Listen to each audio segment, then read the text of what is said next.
Cette émission s'adresse à un public averti. Doc Mayou et José Arsenault. Au réseau Cogeco, vous écoutez Doc Mayou et José. Avec le Doc et José Arsenault. Bonjour tout le monde et bienvenue dans l'émission Le Doc Mayou et José. Bonjour Doc. Oui, José, bon matin. Hey, je peux-tu vous dire que j'ai pensé à vous ce matin en faisant ma revue des journaux? Ah oui? Et je pense que c'est rare, en tout cas. C'est pas du jamais vu, mais c'est rare.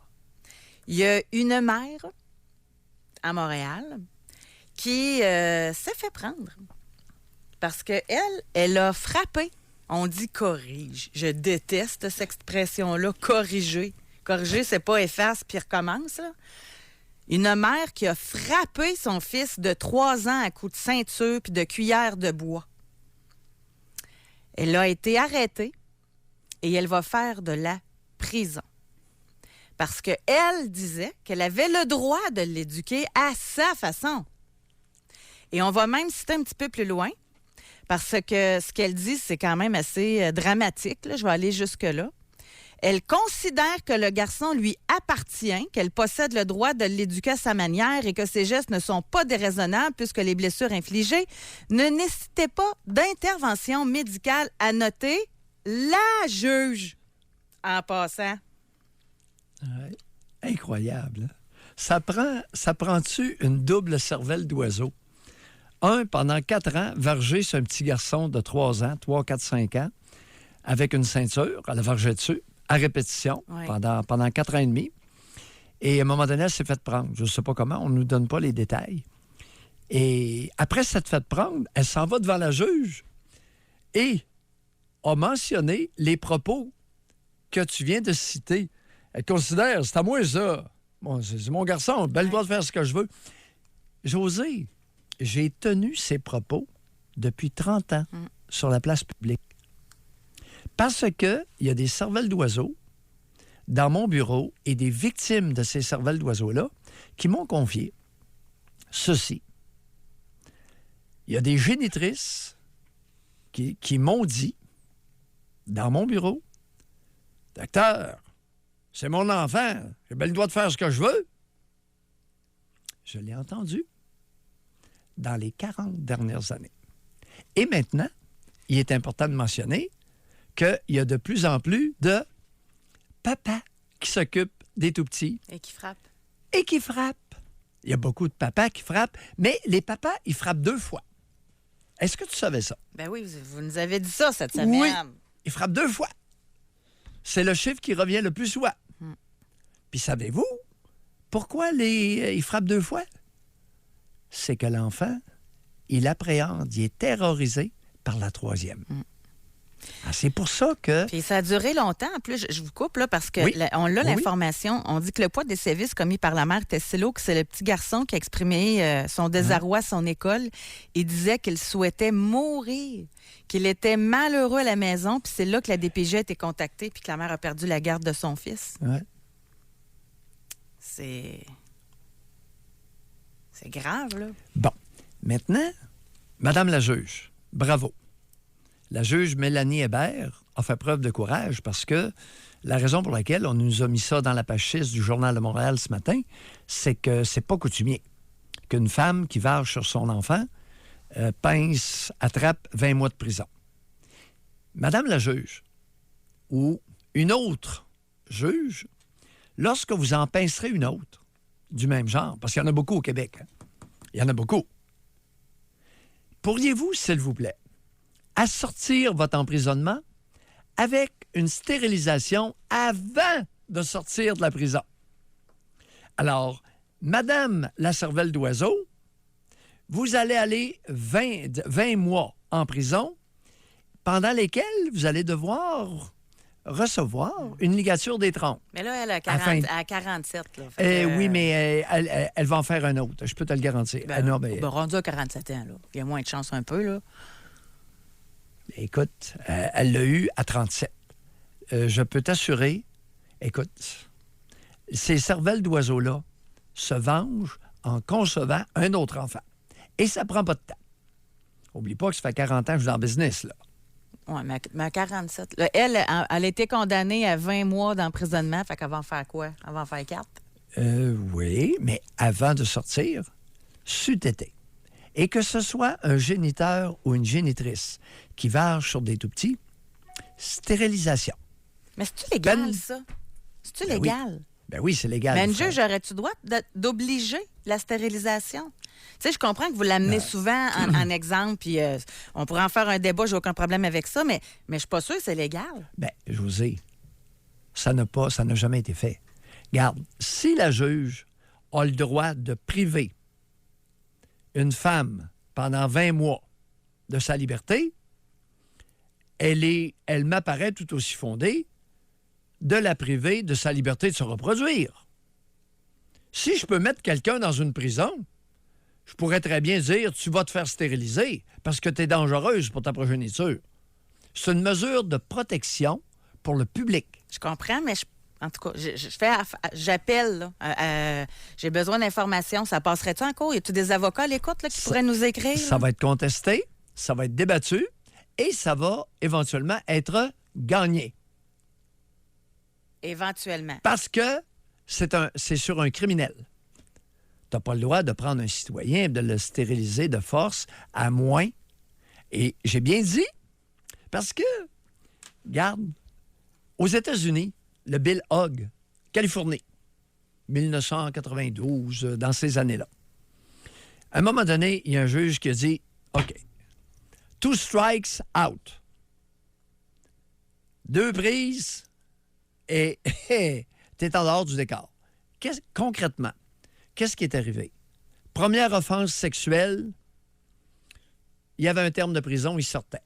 À la deuxième, il y a un terme de prison et tu ne sors pas, mon casse, à moins d'avoir laissé tes testicules dans la poubelle, castration chirurgicale ou castration chimique, pour longtemps. Oui, écoute, c'est imposé. C'est le Bill Hogg, H-O-G-U-E. Et il y a la moitié des États américains qui ont repris le Bill Hogg pour les agresseurs sexuels. Alors, non seulement il y a un terme de prison, mais tu laisses tes bijoux de famille dans la poubelle avant de sortir. Mais là, Ou bien, on te donne un produit, le Lupron Dépôt, une piqûre par 3 mois intramusculaire, et ça neutralise. Tu vas venir non seulement avec des tout petits testicules atrophiés, et ils vont être inopérables. Mais ça, selon moi, là, Oui. dans notre population québécoise, qu'on veuille castrer des pédophiles, des agresseurs sexuels, moi, je suis sûre que ça passe comme du beurre dans le poire. Mais qu'on enlève le droit de se reproduire à une femme, même criminelle, et boy, pense pas que le monde accepterait ça. Oui, mais José, on n'aura pas le choix. Qu'est-ce que tu fais avec une cervelle d'oiseau? Tu y mets du plomb entre les deux oreilles? Tu ne fais pas reprocher à la juge de ne pas y avoir imposé ça. De ce que je lis, en tout cas, les gens, qu'est-ce qu'ils écrivent, elle n'aurait pas le droit de faire ça, là, encore. C'est pas un reproche, c'est une invitation courageuse. J'invite les femmes juges à faire preuve de courage. Alors, quand vous en pincez une cervelle d'oiseau, puis vous êtes sûr qu'elle a eu un agir criminel envers sa progéniture, bien, minimalement, faites en sorte qu'elle ne se reproduise plus.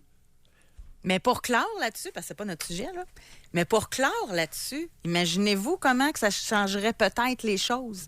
C'est dans le journal, là, page 3, là. Sylvia Tremblay, ligaturée après avoir été accusée d'avoir frappé son enfant. Page 6. Là, tu vois ça, là. Ligaturée, stérilisée. Oui, ça bien, ferait-tu en sorte que les mères y penseraient à 2 fois avant de frapper leurs enfants? Et rajoute les géniteurs. Le papa moderne. Vasectomie.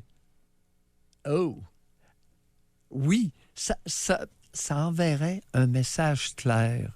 Est-ce qu'on peut envoyer à la collectivité des messages clairs pour diminuer les agirs criminels? Est-ce qu'on peut? Est-ce qu'on est rendu là, la gang de l'âge qui écoutait? On va le garder dans notre calepin, ça, Doc, parce que ça réagit déjà, là. Tu sais, c'est très, très, très tout un, tout l'autre. Il y a des gens qui sont absolument d'accord, puis il y a des gens qui capotent juste à l'idée de vous entendre en parler. Là. Oui, les lâches, faites-vous aller. On va vous écouter, puis on va vous... Oui! Okay. Ben oui, vous êtes majoritaires, les lâches, faites-vous aller. C'est à cause de vous autres que le petit garçon, pendant 4 ans, c'est à cause de vous autres, les lâches. que cet enfant, ce petit garçon-là, pendant 4 ans, s'est fait varger dessus avec une ceinture. C'est à cause de vous autres, les lâches, que la petite fille est morte à Granby. Ouais. Hein, les lâches de la nation canadienne-française. Bon, Doc, on change de sujet. En train de me pomper, ça revient bien. Alors, aujourd'hui, c'est un incontournable. Oui. On n'a comme pas le choix d'en parler, là.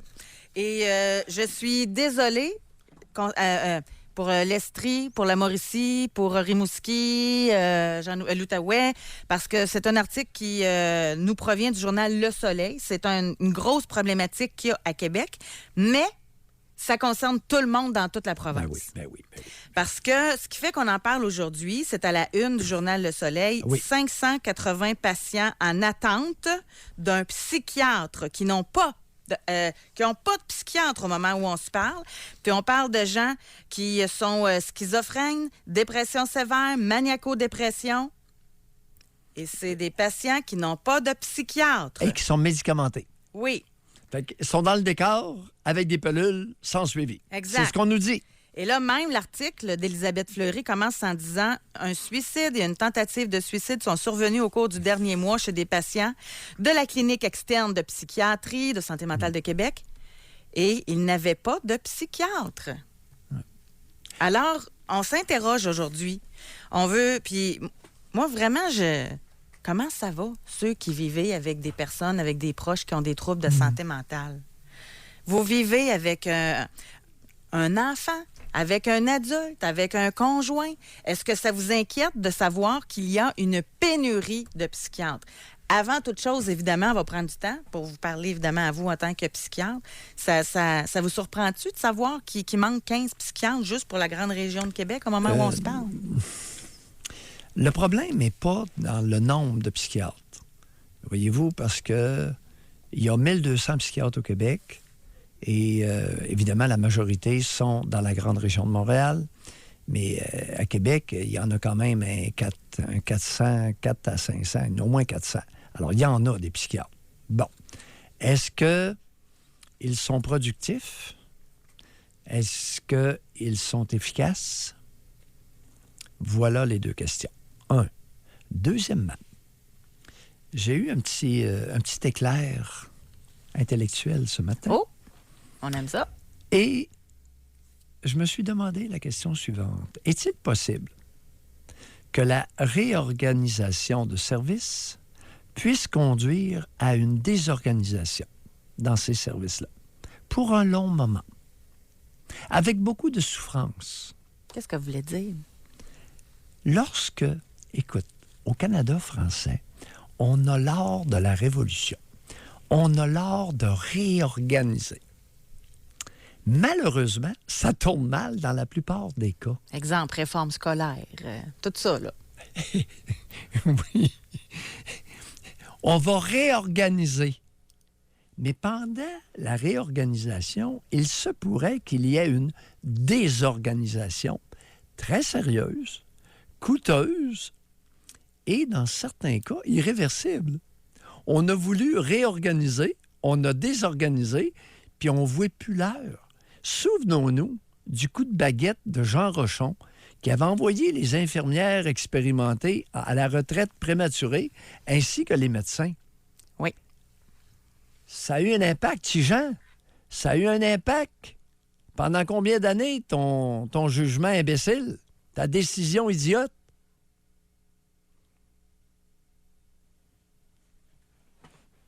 Je l'ai vécu. Petit Jean, tu ne pourras pas arriver et dire n'importe quoi, là, mon petit Jean. On a déjà des auditeurs qui veulent nous parler, Doc, à ce sujet. Ouais. L'émission aujourd'hui est là pour vous. Vous êtes un proche, vous êtes une mère, vous êtes un père, vous êtes conjoint, conjointe, vous vivez avec quelqu'un qui a un trouble de santé mentale. Comment ça va? Est-ce que ça vous inquiète? On va à la pause et on vous parle. Jusqu'à 11h, au réseau Cogeco. Doc Mayou. Doc Mayou et José. Et José Arsenault. Avec le Doc et José Arsenault. Vous qui vivez avec un enfant, un conjoint, un proche qui a des troubles de santé mentale, est-ce que ça vous inquiète? Il y en a qui vont même y laisser leur propre peau, là. Tu sais, à force là, de s'impliquer, de prendre ça sur leurs épaules, etc., qui n'ont pas toujours l'aide nécessaire non plus pour pouvoir les aider. Juste avant de parler avec Valérie, on a Femme 42. Elle dit « Je suis la mère d'un jeune homme autiste de 16 ans. Lorsque nous avons un bon encadrement et faisons preuve de respect envers lui, il fonctionne bien. Il n'est pas tout à fait autonome, mais moi et l'équipe multidisciplinaire travaillons là-dessus. Ce qui m'épuise le plus est le père, mon conjoint, qui semble ne jamais l'avoir accepté. Je le soupçonne même de faire exprès pour que notre fils se mette en crise dans le but de me prouver qu'il doit être placé. Exemple, il essaye de défaire la routine de notre fils, le confronte avec tout, c'est épuisant. J'ai commencé à faire des paniques l'an dernier. Notre fils est très apprécié de l'école et des gens qui l'entourent. Il a un certain potentiel dans la vie si on le supervise. Le problème qui se présente en ce moment est que les crises qu'il fait engendrent du stress dans la maison. Je ne sais plus quelle est la meilleure décision que je dois prendre. » Bon. Alors ça, c'est pas un problème de psychiatre. Il y a déjà toute une équipe autour de la personne atteinte. Et c'est un problème de rôle parental. Là. Alors, madame, prenez des décisions qui vont faciliter la vie de tout le monde. Alors, ça peut arriver, la situation qui est décrite. C'est-tu un choix entre le conjoint et l'enfant? Ben oui. C'est rendu là, Ben c'est... oui. Ouf, ça doit pas être facile, ça? Ben, si tel est le cas,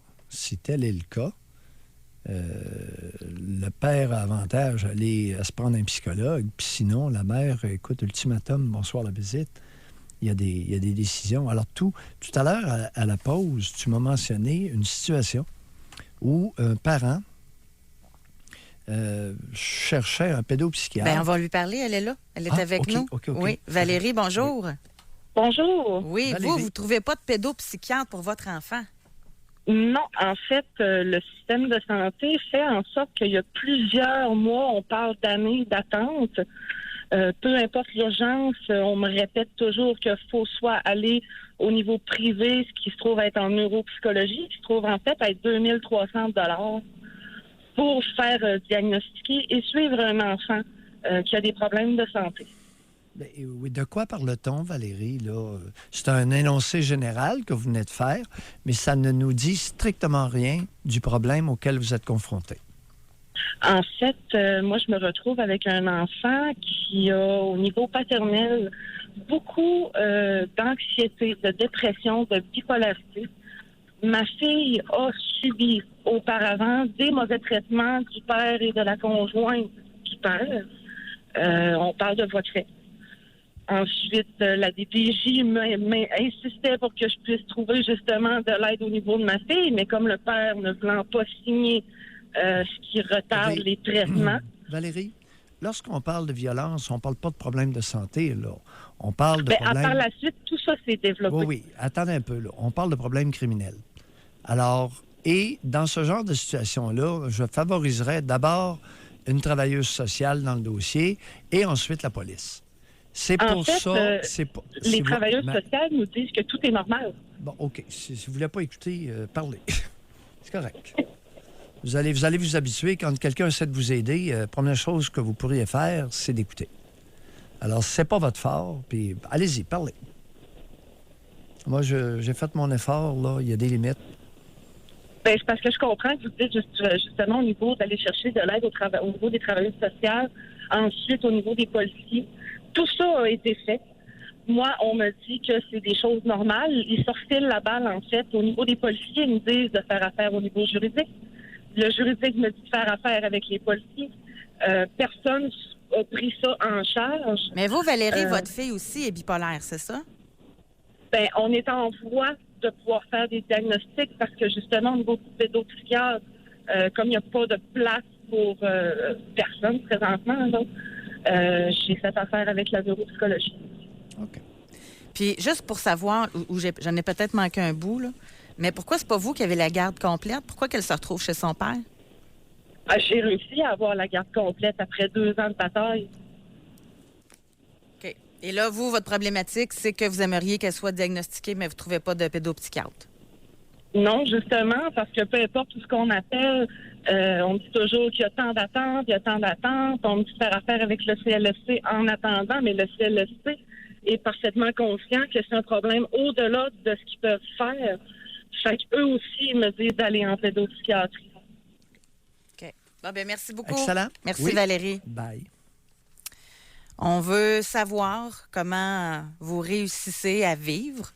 Est-ce que même... Moi, j'irais jusque-là parce que les gens qui vivent avec des personnes qui ont des troubles de santé mentale, on peut les appeler aussi des proches aidants.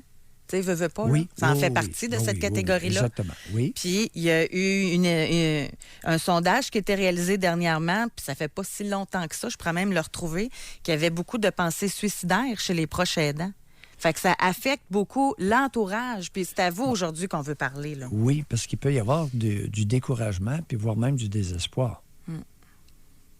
Maintenant, ce qui n'est pas facile dans certaines situations, c'est de s'adresser aux bonnes personnes.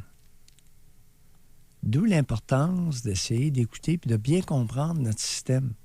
À quelle place s'adresser? Autrement, vous donnez des coups d'épée dans l'eau.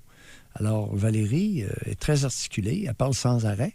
Je suis pas sûr que le fait de parler beaucoup et de ne pas écouter ce que l'autre a à dire l'a desservi à date. Mais à sa défense, elle est allée voir la travailleuse sociale. On va lui donner, là. Tu sais, c'était une suggestion, mais elle voulait passer à d'autres choses parce qu'elle l'avait faite. Ben, en tout cas, OK. On verra. On verra dans d'autres cas.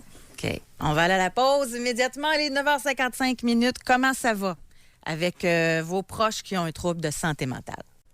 Doc Mayou et José Arsenault. Avec le Doc et José Arsenault. Au réseau Cogeco. On a des gens qui vivent toutes sortes de problématiques en lien avec la santé mentale. Oui. C'est notre sujet aujourd'hui. Parlez-nous-en. Comment ça va? Juste là, on vient de recevoir un message. Ma conjointe a été soignée pour un trouble bipolaire type 1 durant 4 mois. Oui. Pour finalement avoir été diagnostiquée bipolaire type 3. C'est dommage d'avoir enduré 4 mois de traitement qui l'ont seulement épuisé. On recommence à zéro pour soigner sa dépression. 4 psychiatres plus tard, nous sommes allés consulter au privé afin d'avoir un diagnostic juste bipolaire type 3. C'est quoi la différence pour nous l'expliquer? Type 1 et 2, type 3, je sais pas, c'est la nouvelle classification, je ne sais pas. Expliquez-nous-le, là, type 3. Le type 1, c'est la psychose maniaco-dépressive. OK. Le trouble affectif majeur. OK. Alors, type 1, il y a des phases de manie, des phases de dépression. Type 2, habituellement, il n'y a pas de phase de manie. Puis type 3, ben, je ne sais pas trop. Peut-être l'hypomanie, je ne sais pas trop à quoi il réfère. Mais chose certaine, il ressort du témoignage de cet individu-là que la psychiatrie est une science inexacte. Dans bien des cas, très difficile de faire un diagnostic en dedans d'une heure. Par contre, lorsque le psychiatre a la diligence et le courage de suivre quelqu'un pendant une couple d'années, il arrive, dans bien des cas, que le diagnostic devient beaucoup plus clair. C'est pas comme je me suis égraffiné, on va te donner un plaster. Oui, c'est pas comme une fracture d'un os, puis il y a un diagnostic radiologique. Et dans bien des cas, et les habiletés cliniques, c'est-à-dire à faire des diagnostics, varient beaucoup d'un psychiatre à l'autre. Tout à l'heure, José, on a parlé des psychiatres. Bon, les psychiatres ont leur tort. On a parlé des gestionnaires. Les gestionnaires peuvent avoir leur tort et désorganiser un système. Oui, tout ça existe. Maintenant, moi, dans la situation de Québec actuellement, où est le Collège de médecins? Le Collège de médecins du Québec est où dans cette histoire-là qu'il y aurait 580 patients médicamentés sans médecin ou sans psychiatre? On ne sait pas trop, là. Comment se fait-il que notre ordre professionnel, le Collège des médecins du Québec, dont la mission est de favoriser une médecine de qualité au Québec, ne soit pas partie dans cette histoire-là qui se passe au centre, à l'Institut de santé mentale à Québec, anciennement Robert Giffard, anciennement Saint-Michel-Archange. Puis en plus, d'autant plus, puis qu'on dit également un petit peu plus loin dans un autre article qu'il y aurait 3000 personnes qui n'auraient même pas de médecin de famille. Ça, c'est le docteur Roch-Hugo Bouchard et Marie-Josée Filteau et un collectif de psychiatres qui ont écrit là, soins psychiatriques, chaos et confusion. Fait que il en rajoute en disant, fait d'où l'importance là, de se questionner. Là, c'est quoi qui se passe là, dans notre Québec? Là? Alors, le rôle du Collège de médecins est précisément de favoriser, de protéger une médecine de qualité au Québec. S'il y a un dérapage dans une région, quelle que soit la région, même si c'est en dehors de l'île de Montréal, le Collège des médecins est automatiquement interpellé. Parce que là, le ministère, via le CIUS, on nous dit que le CIUS de la région de Québec est en train de désorganiser graduellement, progressivement, les soins aux patients psychiatriques. C'est ce que j'ai lu l'article, c'est ce qui est prétendu. Ouais. On va aller au téléphone, on va parler avec Jimmy, il nous appelle de la Mauricie. Bonjour, Jimmy. Oui, bonjour. Jimmy, on vous écoute. Oui, écoutez, moi, je vis une situation particulièrement compliquée, là, déjà depuis quelques semaines, quelques mois. J'ai ma conjointe là, qui souffrait déjà là, de quelques petits troubles, là, puis on avait demandé de l'aide. Mais l'aide n'était pas arrivée. En fait, ils l'ont médicamenté, puis ils l'ont mal médicamenté. Ensuite de ça, de tomber enceinte là, sans qu'on puisse le prévoir. Puis, suite à ça, ils ont augmenté les doses là, pour essayer de la stabiliser, tout ça. À la naissance, ils ont remonté les doses. Les autres, ils savaient même pas pourquoi ils augmentaient les doses, en fait, parce qu'ils savaient pas ce qu'elle avait. Puis, il est arrivé une situation quand même assez problématique à la maison. Là. J'ai été obligé de demander de l'aide. Puis, finalement, on a réussi à avoir un psychiatre là, en externe. Puis, à ce moment-là, il y a eu un diagnostic de TPL. Puis, depuis ce temps-là, il est arrivé une autre situation. Puis là, je me retrouve avec une petite enfant de bientôt 6 mois là, qui va vivre sans ses deux parents, malheureusement. Quel genre de situation vous parlez? L'agressivité, violence verbale, physique sur moi. J'ai été obligé d'appeler le centre de crise. Puis quand le centre de crise est rentré dans le dossier, ben là, c'est entendu qu'il y a eu des démarches qui ont été entreprises avec la DPJ puis tout. Puis... Fait que c'est ça. Finalement, l'aide n'est pas arrivée assez vite au départ. Puis ensuite de ça, ben, on a écopé là, de ce qui est du reste. Là. Vous avez quel âge? Je trouve ça vraiment dommage parce que c'est un enfant de cet âge-là qui va vivre sans ses deux parents. Puis j'ai bien beau vouloir remédier à la situation, essayer d'aider, mais on peut pas travailler pour l'autre. Donc, Oui. Jimmy, vous avez quel âge? Moi, j'ai 38 ans. Vous avez 38 ans.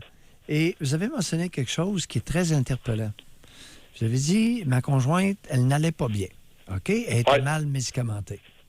Et elle est devenue enceinte de façon non prévue. Oui. Racontez, Jimmy, comment s'est effectuée la grossesse, le début.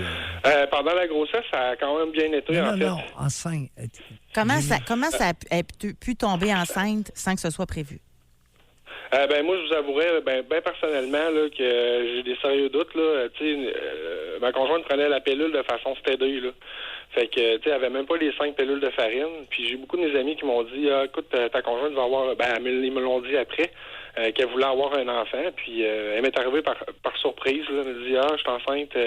J'ai expliqué, j'ai dit, là, écoute, moi, je suis pas prêt nécessairement à avoir un enfant, mais, tu sais, elle m'a vraiment fait savoir que j'avais pas le choix. Vous savez, les histoires de grossesse non prévues, là, vous êtes en train de nous dire que votre conjointe est devenue enceinte volontairement. Elle l'avait prévu. À votre insu. Est-ce que c'est ça que vous nous dites? Ben, moi, c'est mon impression, là. Elle, selon elle, ça serait une surprise. Bon. Jimmy, lorsque ça va mal, et là, je le dis au bénéfice des auditeurs, lorsque ça va mal, c'est pas le temps de faire des bébés. Ben non. Et la pilule, c'est discrétionnaire à celle qui la prend. C'est ça. Quand ça va mal, ou bien on n'a pas de relation sexuelle, ou bien on dit à la compagne, va chez le docteur, stérilet. Ou condom. Ou condom. Ou vous utilisez un condom, mais stérilet. Oui. Parce que là on est dans le trouble solide, avec une grossesse, un bébé qui était placé où? Où est le bébé actuellement, là? Ben là, au départ, le bébé était confié à moi, là, pendant... Jimmy, avant la crise en question. Jimmy, là. où est le bébé actuellement? Il est avec moi. Bon, ben pourquoi vous avez dit que le bébé va être privé des deux parents? Ben en fait, ça va être une semaine sur 2, mais de vivre avec ses deux parents, je pense. Puis elle va avoir accès à l'enfant une semaine sur 2, alors qu'il y a eu de l'agressivité, etc.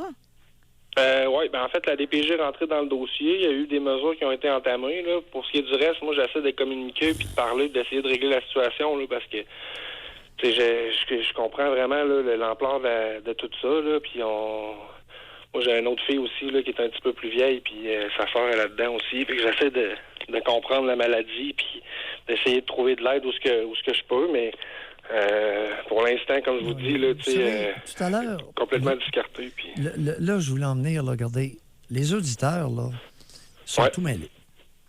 Okay. Ça a pas... Elle est supposément TPL. C'est un trouble de personnalité limite. C'est un état extrêmement sérieux qui fait en sorte qu'il n'y a pas une femme qui souffre ou qui est TPL qui peut élever un bébé. Mais non. Ce sont des personnes qui sont très agressives, qui perdent contrôle facilement. Et il n'y a pas de traitement reconnu comme étant efficace pour guérir ou vraiment contrer le trouble de personnalité limite, si c'est ça qu'elle a. Mais êtes-vous allé en cours pour la garde? Non, on a fait ça à l'amiable là, parce que présentement, je suis chez ses parents, fait que ça va comme ça. Là. Aïe, aïe, aïe, aïe, aïe, aïe. Selon vous, est-ce que votre fille est en sécurité quand tu es avec elle? Quand je suis chez ses parents, j'ai pas de doute, non. Là. Mais c'est sûr que si elle devait dans le cas, elle partait en appartement toute seule, ben là, ça m'inquiéterait un petit peu plus, là, parce que justement... Qu'est-ce qu'elle a eu comme période d'agressivité? Qu'est-ce qu'elle a manifesté comme comportement agressif? Elle m'a frappé avec le bébé d'un bras, puis elle me chantait des insultes, puis c'est ça. Puis, soit dit en passant, à ce moment-là, j'ai téléphoné la police, puis la chose qu'ils m'ont répondu, là, ça m'a traumatisé un peu. Là. Ils m'ont dit, dans un couple, tu sais, vous êtes toujours deux. Puis là, je comprenais pas pourquoi ils me disaient ça, ben j'avais gardé mon calme. Puis, ils m'ont dit, va te coucher dans le salon, puis on va régler ça demain. Vous réglerez ça demain. Puis la deuxième agressivité, c'est qu'elle menaçait de me frapper devant ma plus vieille, là, qu'elle écoutait ça, là, puis moi, j'ai resté calme encore, puis j'ai sorti mon enfant de là. Qui a quel âge, votre plus vieille? Est-ce que c'était la fillette de 5 ans? Est-ce que la femme dont vous nous parlez, est-ce que c'est la mère de la fillette de 5 ans? Non. Eh boy. Aïe, aïe, aïe, aïe, aïe. Vous êtes... Ouais, vous en avez plein les bras. Ouais. Puis là, c'est ça, tu sais, quand tout ça, ça arrive, là, puis ça, moi, j'ai rencontré, dans la région de Portneuf, il y a le groupe Arc-en-Ciel, là, qui s'occupe justement des personnes qui ont des troubles de personnalité limite, ben, en tout cas, je dis des personnalités limites, mais des santé mentales. Puis, tu sais, c'est surtout en lien avec le postpartum, là, que toute l'explosion a sorti, en fait, là, puis qu'on a pu savoir exactement ce qu'elle avait, là. Mais tu sais, même s'il y avait des signes avant, c'était moins, mettons, explosif. Là. Regardez, Jimmy, oui, mais elle était médicamentée avant la grossesse. Oui. Le trouble était pris avant. Oui. Quel âge a-t-elle, cette femme-là? 32 ans. 32 ans? Oui. Ouais. Est-ce qu'elle parle d'une ligature des trompes ou si elle va continuer à se reproduire? Je sais pas, monsieur. J'ai peu ou pas de contact avec présentement. C'est très difficile, comme je vous dis. Oui. Ouf. En tout cas, bonne chance, Jimmy. Vraiment. Oui. La misère... Merci, c'est gentil. Oui, la misère humaine. Mais je comprends pas.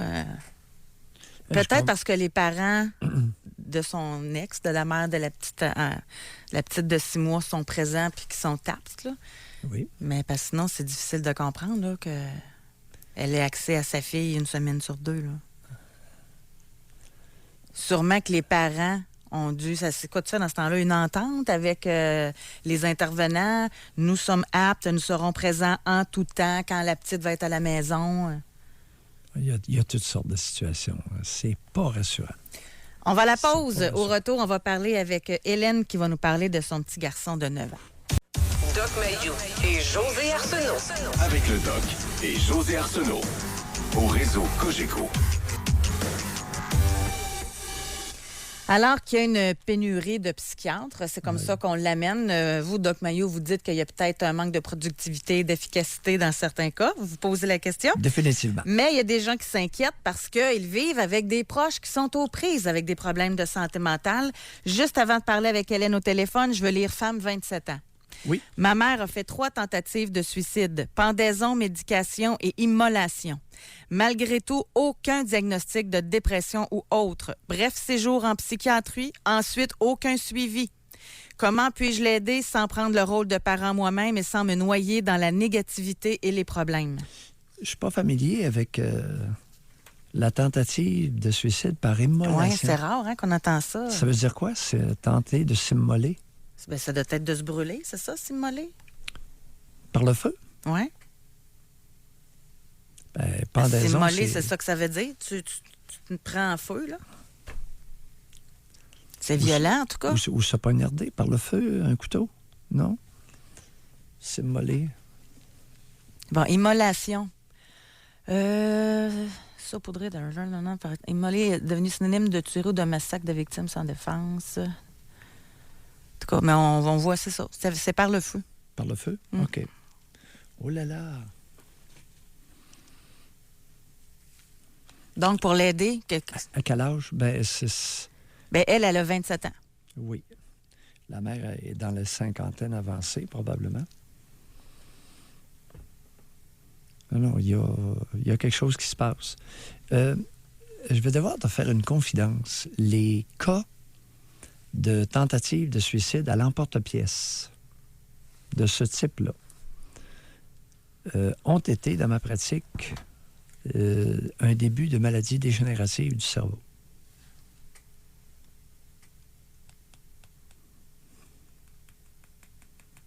Fait que ça serait plus un neurologue qu'il faudrait qu'elle rencontre. Non, ça peut être un psychiatre parce que le neurologue peut lui faire passer des tests et que ce soit normal. C'est le suivi qui va...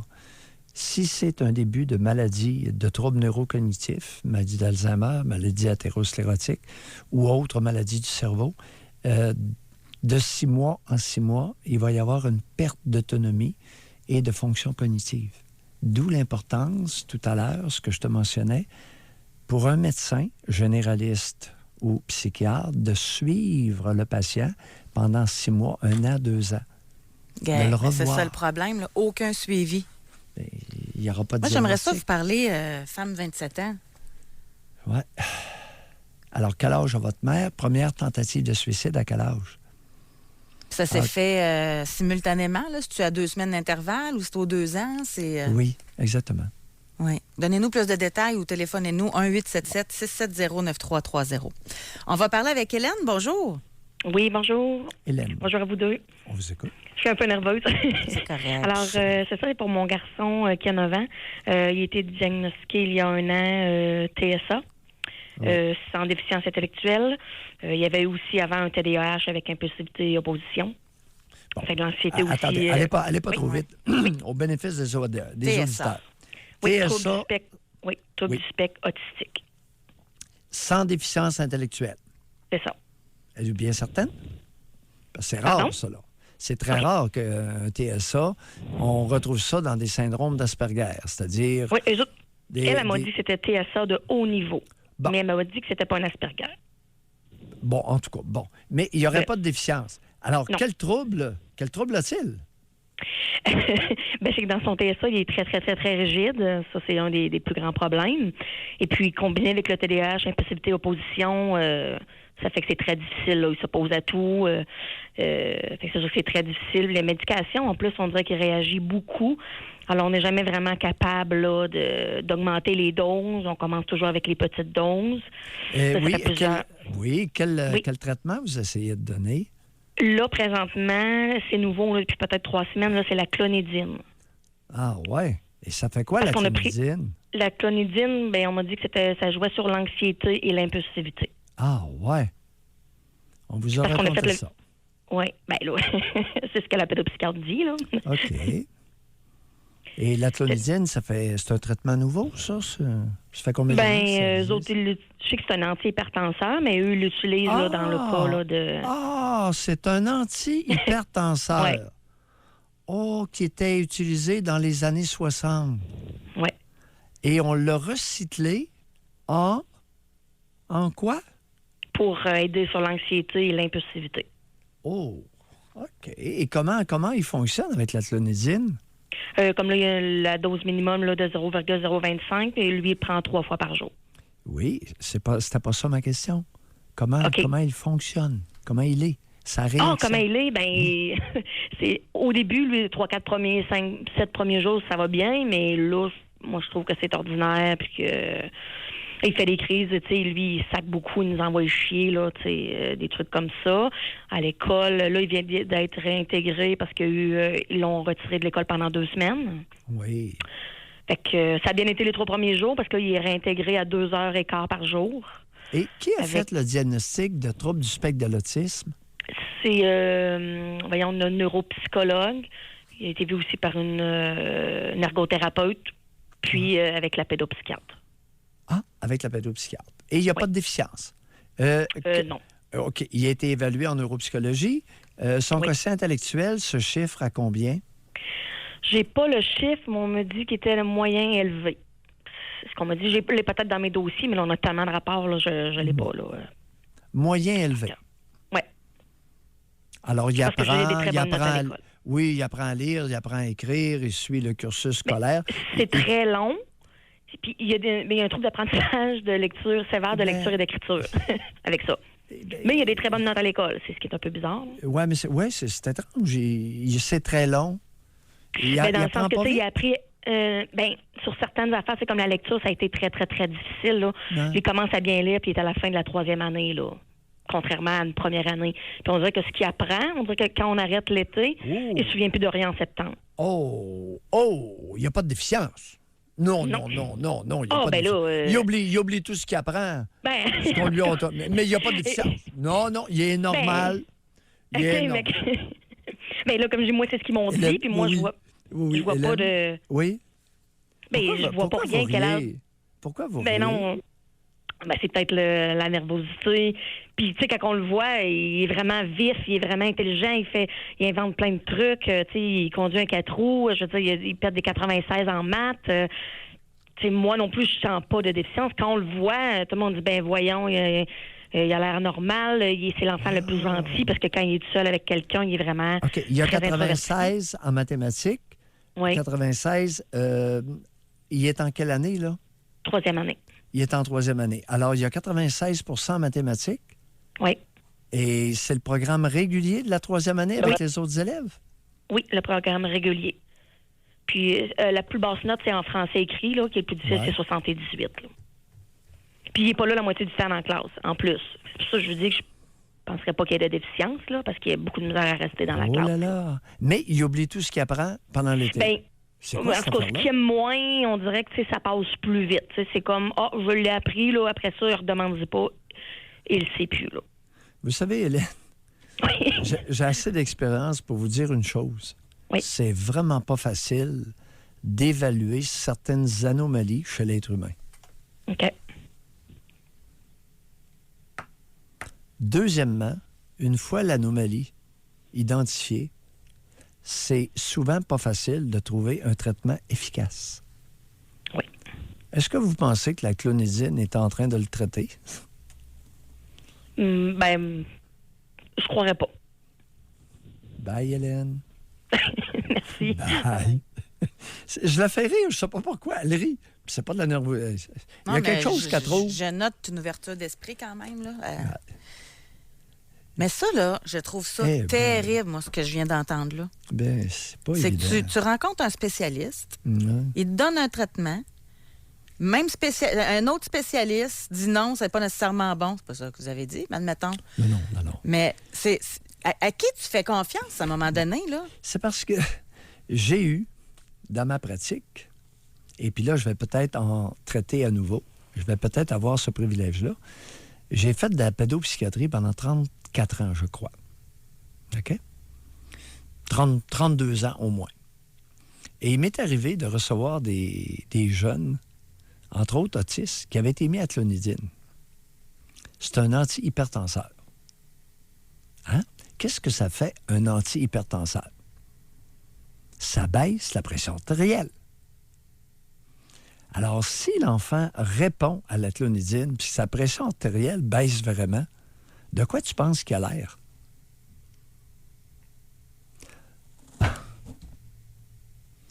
Il y en a un moment donné qui arrive dans mon bureau. Il s'assoit sur une chaise à côté du bureau, met son coude, puis appuie son menton dans sa main. Puis il ne bougeait pas. Il tenait sa tête. Sa tête tombait. Il était à clonidine. Bon, tu vas me dire, c'est un cas parmi d'autres. Mais ça serait quoi l'avantage de donner ça à quelqu'un? C'est quoi les bienfaits? Bien là, la mère dit, avant, il bougeait trop. Puis là, il ne bouge plus. Il était peu agité. Mais je reviens à mon point. Tu fais confiance à qui? Si le spécialiste n'est même pas capable. Dans le cas où j'ai discontinué la clonidine, je pense qu'il n'y avait plus grande pression d'un tuyau. Tu sais, la tuyauterie, là, système circulatoire, dans le corps humain, il y a une pompe qui s'appelle le cœur. Puis les vaisseaux sanguins, c'est des tuyaux. Puis la clonidine, ça diminue la pression d'un tuyau. Le cœur pousse moins fort, puis il y a moins de pression dans les tuyaux. Et en tout cas, je raconte des petites anecdotes comme ça en passant. Bon, tout ça pour dire que... Déjà, d'avoir un psychiatre, tu dis « Yes, j'ai gagné à la loterie », puis tu n'es même pas sûr d'avoir le bon traitement.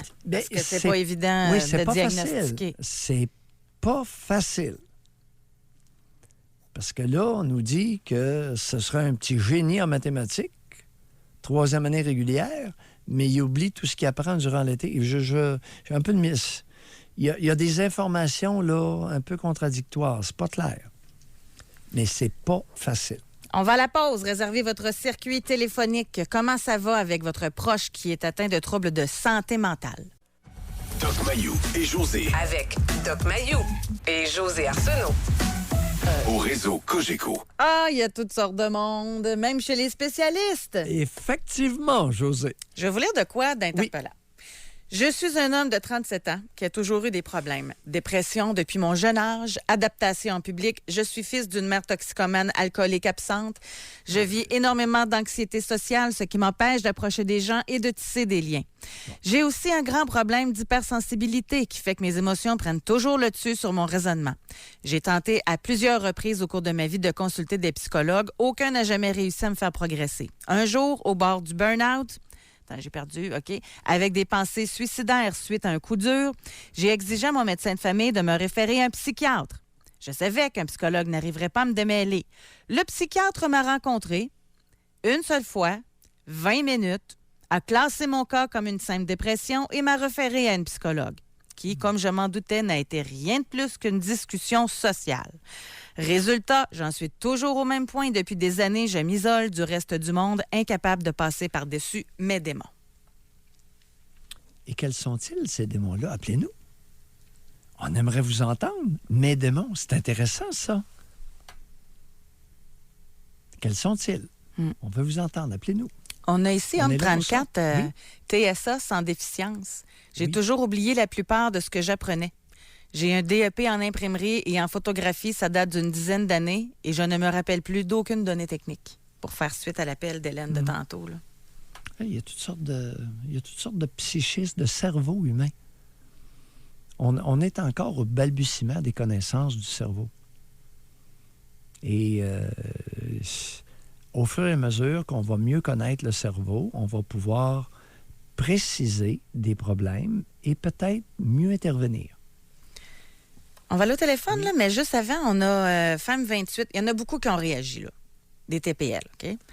Elle dit « Je suis supposément TPL et je ne suis pas violente et je suis considérée comme soft. Je suis enceinte, je suis suivie par une travailleuse sociale et elle n'est pas inquiète pour moi. Pourquoi vous parlez si en mal? Trop de psychiatres sont découragés par les TPL et je trouve ça injuste. » Bien, madame, vous avez eu la sagesse. Vous êtes brillante. Je suis TPL supposément. Une TPL soft. Madame, je dois vous dire, à titre de psychiatre, 40 ans d'expérience dans la boutique, il y a beaucoup de TPL, de femmes qui ont reçu des diagnostics de TPL qui n'en sont pas. Bon. Alors, c'est un diagnostic fourre-tout, très facile, particulièrement pour j'ai l'impression, des psychiatres masculins. Ah? Je ne sais pas pourquoi. Tout à fait par hasard. Alors, écoute, est-ce que je peux te faire une petite confidence? Ben, j'aime ça, moi, des confidences. Il arrive qu'un psychiatre n'aime pas la face d'une cliente. et qu'il soit tenté de lui accoler un diagnostic de TPL.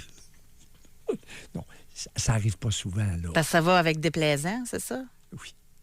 Ah, c'est pas très professionnel. Ben, il y a des psychiatres qui ont le diagnostic de TPL assez facile, alors que c'est un diagnostic qui est très sérieux. Et madame, l'histoire de TPL, sauf, là, oubliez ça. Mais pourquoi OK? elle serait suivie par une travailleuse sociale? À cause Bon. du diagnostic? Non, ben non. Elle peut avoir de la difficulté, des difficultés de tout genre, comme notre homme de 37 ans tout à l'heure. OK? Il connaît des difficultés importantes, puis à date, il n'y a pas grand monde qui a réussi à l'aider. Non. Alors,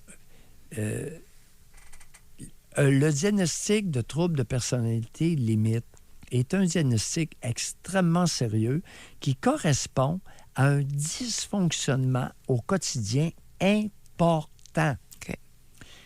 Les personnes qui ont des troubles de personnalité limite ont énormément de difficultés à fonctionner au travail, en société, dans l'intimité, dans toutes les sphères. OK. On va aller au téléphone, on s'en va à Sherbrooke parler avec Guy. Bonjour. Bonjour. Guy?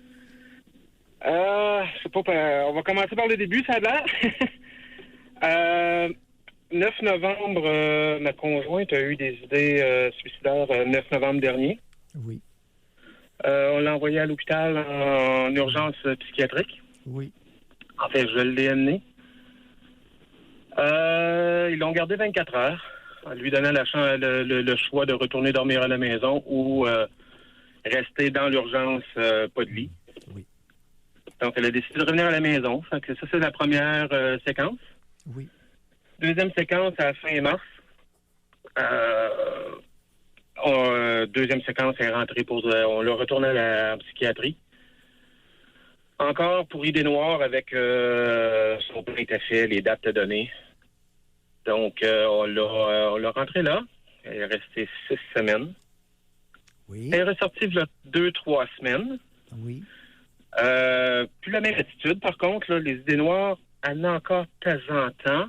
Oui. Mais disons, c'est plus des hauts et des bas de ce temps-ci. Là. Il y a des très belles journées, comme qu'il peut y en avoir des pas mal moins bonnes. Oui. Et suivi, après la psychiatrie de 6 semaines, et puis suivi en hôpital de jour. Oui. 2 demi-journées par jour par semaine. Mhm. Et suivi, elle a un contact encore avec Je vis aussi quand elle a besoin. Mhm. Ce qui a déclenché ça la deuxième fois, c'est qu'à la maison, moi j'ai 2 enfants, 11 et 13 ans. Et elle en a 3 garçons de 11, 9 et 7 ans. Et elle a glissé un mot à un des enfants, disant si maman n'était pas là, est-ce que tu serais pas capable, mais tu sais, qu'est-ce que ça ferait, tu sais? Fait que le petit gars, il dit non, je veux pas te perdre, ma maman. Mais il en a parlé à l'école, ce qui est la meilleure chose qu'il pouvait pas faire, parce que l'école a fait que ils ont communiqué avec la DPJ. Et la DPJ nous a rencontrés et on a décidé à ce moment-là, la DPJ, de l'envoyer en psychiatrie son deuxième séjour. Jusque là, présentement, moi, j'ai gardé mes émotions pour moi, pour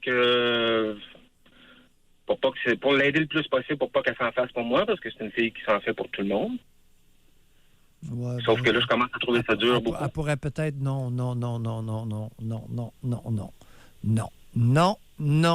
C'est royalement faux, ce que vous venez de dire. C'est-à-dire? Ben voyons. Elle s'en fait pour tout le monde, puis elle veut 2 fois, elle veut s'enlever la vie avec 3 enfants. Elle est loin de s'en faire pour tout le monde, elle s'en fait passer. Guy... Quand elle est en dehors de ses idées noires, elle pense pas de la même façon, mais pas du tout. Bon.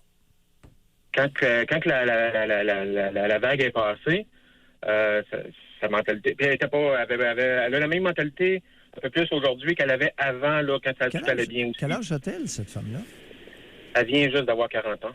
Ouais, une femme de 40 ans. Elle a eu ses 40 ans pendant qu'elle était internée en psychiatrie. Ouais. Avez-vous idée qu'est-ce qui l'amène? Oui, je sais qu'est-ce qui l'amène là. C'est sa mère. C'est sa mère du début à la fin. Ma blonde, à partir de 10 ans, a fait un peu d'épilepsie. Ouais. Les docteurs ont dit à la belle-mère, laissez-la jouer dehors, qu'elle se fasse des amis, qu'elle se fasse un cercle de connaissances. Mais non, il fallait que ma blonde soit assise comme une petite gentille dans le coin du salon. Fais pas de bruit, fais pas rien. T'es une petite fille, sois belle. Sois belle et tais-toi. Et c'est encore comme ça aujourd'hui. On essaie de parler avec la belle-mère, puis c'est jamais elle qui est le problème, c'est toujours les autres. Il y a des médecins qui ont à l'époque, quand ma blonde était petite, ils l'ont carrément sorti de l'équation. Ils ont dit, ils savaient que le problème venait de là, mais ma blonde n'a jamais été capable de faire la brisure avec sa mère. Ce qu'elle essaie de faire aujourd'hui, pas nécessairement de la bonne façon, des fois, parce qu'elle est très, très... elle devient agressive quand on parle de sa mère, dans le fond. Ouais, Je suis pogné là-dedans, puis je sais pas trop quoi faire. Est-ce que votre conjointe a la garde de ses 3 enfants? Présentement, on a une fin de semaine sur 2 pour ces 3 enfants, mais sous surveillance de moi. OK. Si je suis pas là, elle peut pas y être. Et comment elle trouve ça d'être surveillée pour avoir des contacts avec ses enfants? Elle vit bien avec ça. Elle a encore besoin de se reposer, donc elle voit d'une façon de...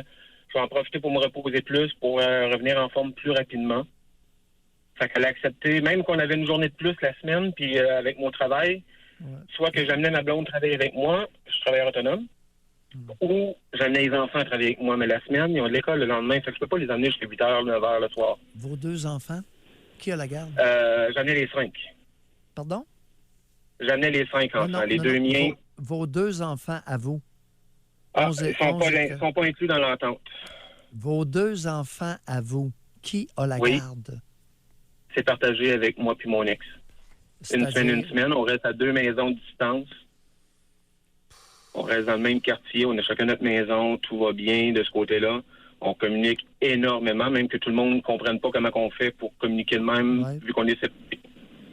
Oh, aïe, aïe. Puis comment... Nous, on n'a pas de problème on n'a pas de problème à aller manger les 2 enfants avec mon ex au restaurant pendant un jeudi soir. Puis comment vont vos épaules, Guy? Il me semble que ça vous en fait pas mal, ces épaules. J'ai 2 tendinites en passant aux épaules. Mais ça m'étonne pas. Mais j'ai beaucoup de stress, oui. J'ai énormément de stress que je garde. Vos 2 enfants, 11 ans, 13 ans, sont au courant qu'elle a été internée, que votre conjointe a été internée en psychiatrie? Et 5 le savent. Vos 2 enfants réagissent comment? C'est pas leur mère, donc ils réagissent peut-être un petit peu différent des 3 plus petits. Les 3 plus petits s'ennuient beaucoup de leur mère, alors que les miens s'ennuient, mais ils voient leur père, ils voient leur mère, donc c'est pas tout à fait la même relation. Ils vivent plus d'anxiété depuis ce temps-là? Il me semble, moi, ça m'insécuriserait. Les deux miens, non. Non, leur attitude n'a pas changé. Au contraire, on n'a pas parlé énormément. J'ai juste dit que Mylène avait des problèmes. Il fallait qu'elle fasse... j'ai dit son nom, excusez-moi. Mais j'ai dit que ma blonde avait des problèmes, qu'il fallait qu'elle fasse le ménage dans sa tête, qu'elle devait penser à elle. Ouais, fait qu'eux, ils l'ont pris carrément comme ça aussi. Oh, oui, c'est bien présenté. Aux enfants, c'est très bien présenté, mais entre adultes, là, à suivre, n'est-ce pas, Guy? Oui, c'est vraiment plus difficile. Oh! Puis je sais que je l'aime beaucoup. C'est pas une question d'amour, là. Non, attendez un peu. Guy, vie commune depuis combien de temps, à peu près? 3 ans. 3 ans. Eh boy. Et cette femme-là a quel âge maintenant? 40 ans. OK. Est-ce qu'elle a un moyen contraceptif efficace? Ah, elle est opérée. OK. Excellent. Une ligature des trompes? Elle a fait la ligature des trompes il y a 1 an et demi. Excellent, Guy. Bonne chance. Vous allez en avoir besoin. Bye. OK. Qu'est-ce que je fais avec ça? Est-ce que vous avez des suggestions? Non. Non. Merci, Doc. Non. On s'arrête là. C'est assez. Parce que là, les personnes, il y a beaucoup de monde. Beaucoup de monde sont au courant, là. On ne commencera pas à s'ingérer dans cette situation-là sur la place publique, là. Ouh! Non. OK. Il a raconté, il a exposé sa situation.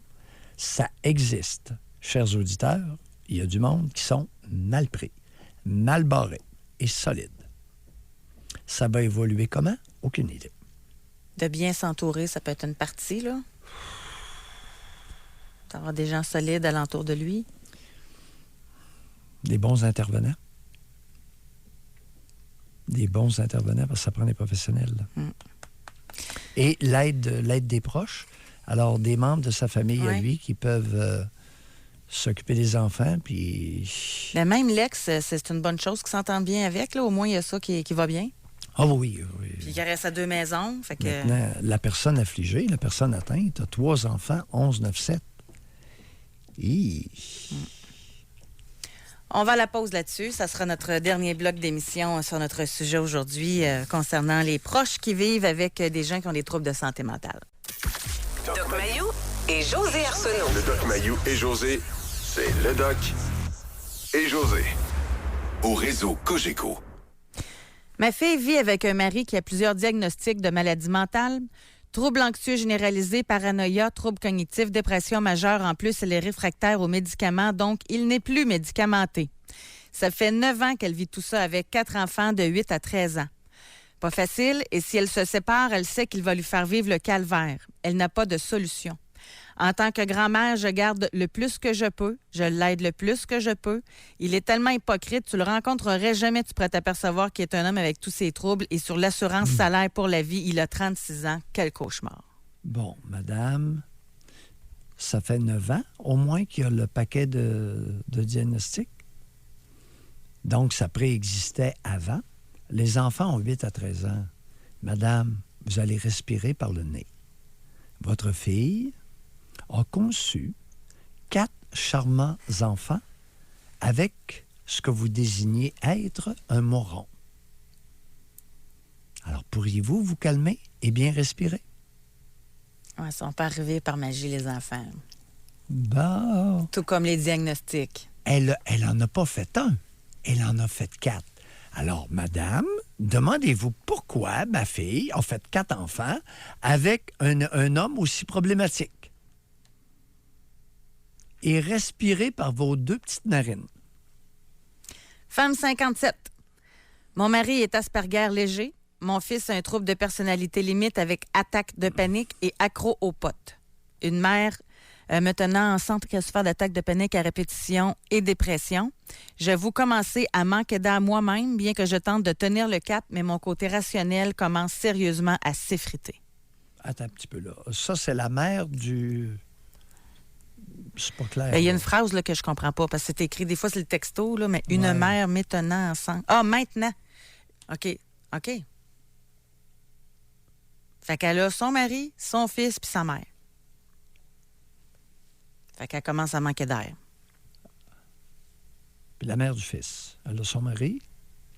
Bon, oui, mais manque d'air. Vous savez,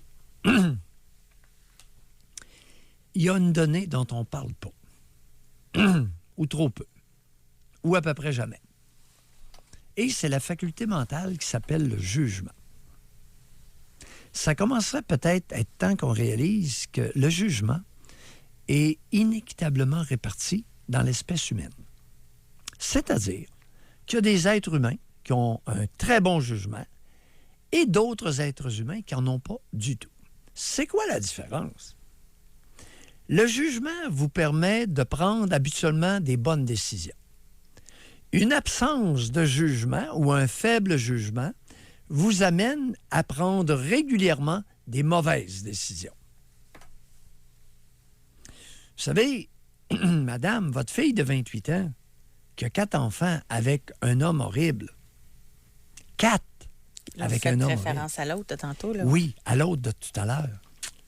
Est-il possible que votre fille ait un problème qu'on appelle un très faible jugement? Donc, prenant régulièrement et beaucoup trop souvent des mauvaises décisions. Ça n'a pas rien rapport avec la maladie mentale. C'est le jugement, c'est ça, là. Voyons. On a ici, femme 45 ans, elle dit c'est très difficile d'avoir confiance en des spécialistes, surtout que ce que dit le parent, selon plusieurs, ne peut pas être objectif. Heureusement qu'il existe des tests informatiques, car le discernement, ressentir justement les autres humains, c'est plus dur un peu. Oui, puis d'ailleurs, le jugement clinique varie d'un professionnel à l'autre. Il y a des professionnels qui ont un très bon jugement clinique. C'est-à-dire qu'ils vont bien évaluer, bien comprendre et prendre la bonne décision. Avoir la bonne réaction. Il y en a d'autres, c'est pas mal moins évident. Tout ça existe. C'est ce qui complète notre émission. Oh! À demain, José. À demain, Doc. Merci, Benjamin. À demain, tout le monde. Si la tendance se maintient, on devrait avoir du fun demain. Passez une belle journée.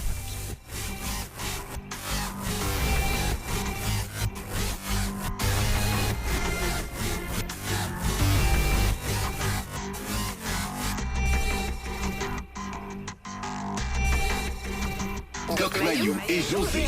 Soyez là demain, 9h30, pour une autre édition du Doc Mayou et José. Au réseau Cogeco.